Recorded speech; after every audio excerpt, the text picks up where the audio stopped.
যুক্তরাষ্ট্র ও ইরানের মধ্যে স্থগিত থাকা শান্তি আলোচনা আবারও শুরু হওয়ার ইঙ্গিত মিলেছে। মার্কিন প্রেসিডেন্ট ডোনাল্ড ট্রাম্প জানিয়েছেন আগামী ৪৮ ঘন্টার মধ্যে গুরুত্বপূর্ণ অগ্রগতি হতে পারে।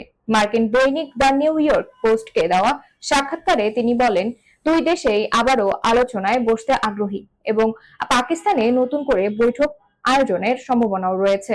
এর আগে ইসলামাবাদে অনুষ্ঠিত উচ্চ পর্যায়ের বৈঠকে কোনো চূড়ান্ত সিদ্ধান্ত ছাড়াই শেষ হলেও কূটনৈতিক তৎপরতা অব্যাহত রয়েছে। বিস্তারিত থাকছে ডেস্ক রিপোর্টে।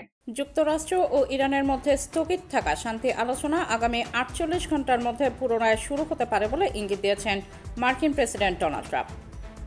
মার্কিন দৈনিক দ্য নিউ ইয়র্ক পোস্টকে দেয়া এক সাক্ষাৎকারে ট্রাম্প বলেন, আগামী ৪৮ ঘন্টার মধ্যে বিশেষ কিছু ঘটতে পারে। আমরা আবারও আলোচনায় বসতে আগ্রহী। তিনি আরও জানান, পাকিস্তানে পুনরায় বৈঠক আয়োজনের সম্ভাবনাও রয়েছে। এর আগে গত শনিবার পাকিস্তানের রাজধানী ইসলামাবাদে মার্কিন প্রতিনিধি দলের সঙ্গে ইরানি প্রতিনিধিদের দীর্ঘ বৈঠক অনুষ্ঠিত হয়। ওই আলোচনায় যুক্তরাষ্ট্রের ভাইস প্রেসিডেন্ট জেডি ভ্যান্স এবং ইরানের পার্লামেন্ট স্পিকার মোহাম্মদ বাকের কালিবাফ সহ উচ্চ পর্যায়ের প্রতিনিধিরা অংশ নেন। প্রায় দীর্ঘ সময় ধরে চলা সেই বৈঠক কোনো চূড়ান্ত চুক্তি ছাড়াই শেষ হয়। এদিকে মঙ্গলবার ১৪ এপ্রিল ইরানের রাষ্ট্রীয় গণমাধ্যম জানিয়েছে, তেহরান ও পাকিস্তানের মধ্যে কূটনৈতিক বার্তা বিনিময় হয়েছে। তবে যুক্তরাষ্ট্রের সঙ্গে নতুন করে আলোচনায় বসার বিষয়ে ইরান এখনও আনুষ্ঠানিক কোনো সিদ্ধান্ত জানায়নি।